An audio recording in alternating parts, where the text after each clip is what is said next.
Narayanganj city কর্পোরেশনের জন্য দ্বিতীয় হলেও দলীয়ভাবে ও দলীয় প্রতীকে এটি প্রথম ভোট। নির্বাচনকে ঘিরে তাই নারায়ণগঞ্জবাসীর মধ্যে উৎসাহ উদ্দীপনাও অনেক বেশি।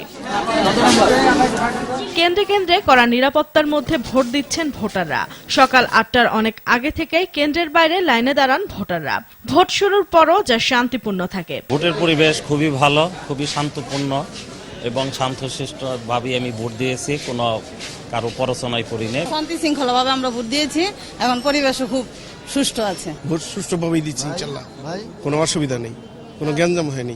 ৯:৩০টার দিকে ১৬ নং ওয়ার্ডে দেবভোগ শিশুবাগ স্কুল কেন্দ্রে আওয়ামী লীগ প্রার্থী সেলিনা হায়াত আইভি ভোট দেন। আইন শৃঙ্খলা বাহিনী যেভাবে অ্যাক্টিভ আছে এবং তাদের এই অ্যাক্টিভনেসটার জন্য একদম শুধু ভোট শেষ হয়ে যাওয়ার পরে না, ভোট গণনা থেকে শুরু করে টিল টুমরো যেন এটা অব্যাহতি থাকে। এবং আমার মনে হয় আপনারা যে আশঙ্কা করছেন বা আমি যেটা একজন প্রার্থী হিসাবে আমার ভিতরে শঙ্কা ভয় আশঙ্কা তো থাকবেই, এটাই থাকাটা স্বাভাবিক। কিন্তু আমার দৃঢ় বিশ্বাস যে আইন শৃঙ্খলা বাহিনী সেটা খুব দক্ষতার সহিত তারা মোকাবেলা করবে। অন্যদিকে সোয়া ৮টার দিকে ১৩ নং ওয়ার্ডে মাসদাইরের আদর্শ হাই স্কুল অ্যান্ড কলেজ কেন্দ্রে ভোট দেন বিএনপি প্রার্থী সাখাওয়াত হোসেন। ভিতরে যে পরিবেশ, সেই পরিবেশ মোটামুটি ভালো।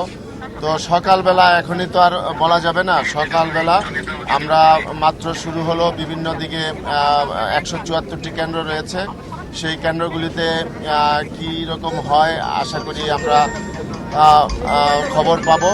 তো আমরা কিন্তু সেই আশা নিয়ে এসেছি যে একটি অবাধ, সুষ্ঠু, নিরপেক্ষ নির্বাচন সরকার উপহার দিবে।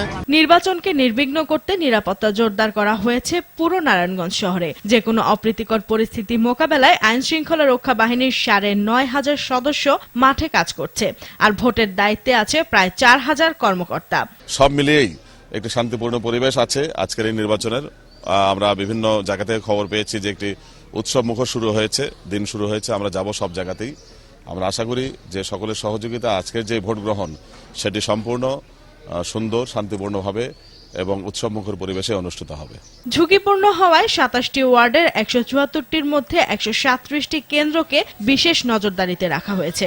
এবারের নির্বাচনে ভোটার সংখ্যা ৪,৭৪,৯৩১ জন। এতে মেয়র পদে ৭ জন, ৯টি সংরক্ষিত ওয়ার্ডে কাউন্সিলর পদে ৩৮ জন এবং ২৭টি সাধারণ ওয়ার্ডে কাউন্সিলর পদে ১৫৬ জন প্রার্থী প্রতিদ্বন্দ্বিতা করছেন।